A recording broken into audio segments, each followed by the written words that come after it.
it's Pastor Tom, and this week we are going to continue on our Exodus study, studying chapter 3 and 4 of Exodus with a focus on Exodus 3.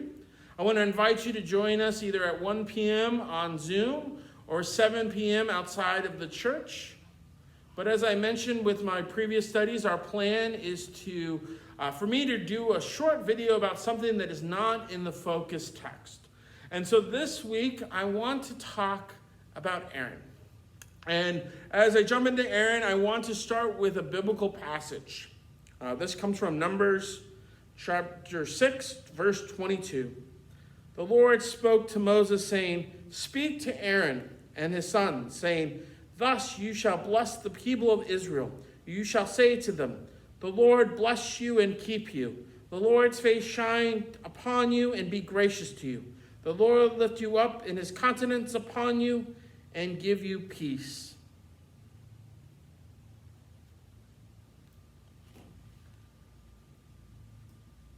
This form of the benediction reinforces what we see in chapter 4.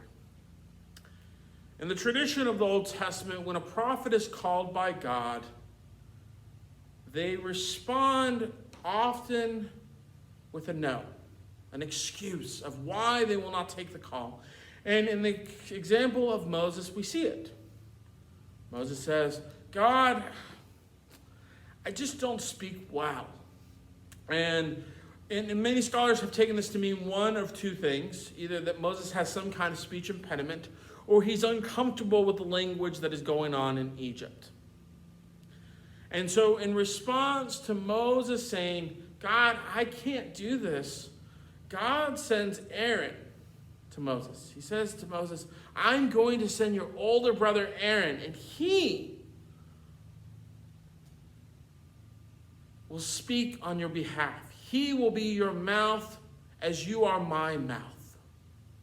The message I am giving to you, Moses, you will give to Aaron, and Aaron will give to the people."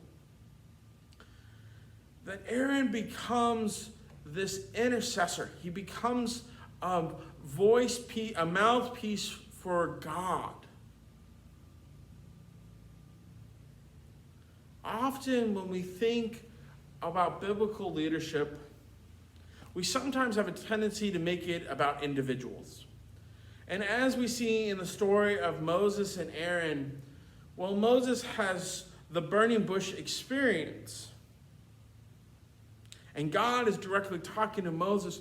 Moses needs a community to support him. And we see that community come particularly in his family, both Aaron and Miriam, that they serve in a role to help support the call of Moses. And if you were to look through all of church history, you would see this, right? You see this, of course, in the Old Testament.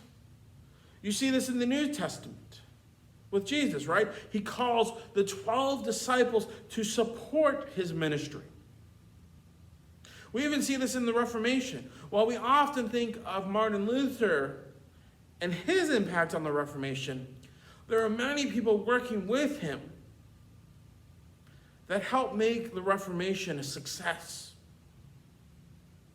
And so Aaron in particular ends up playing this important role of a person who is responsible for first originally taking the message of God and giving it to the people, sharing it with Pharaoh, and later when he becomes the high priest, he takes on the responsibility of taking the offering that is being given to God and burning it so that it gets to God.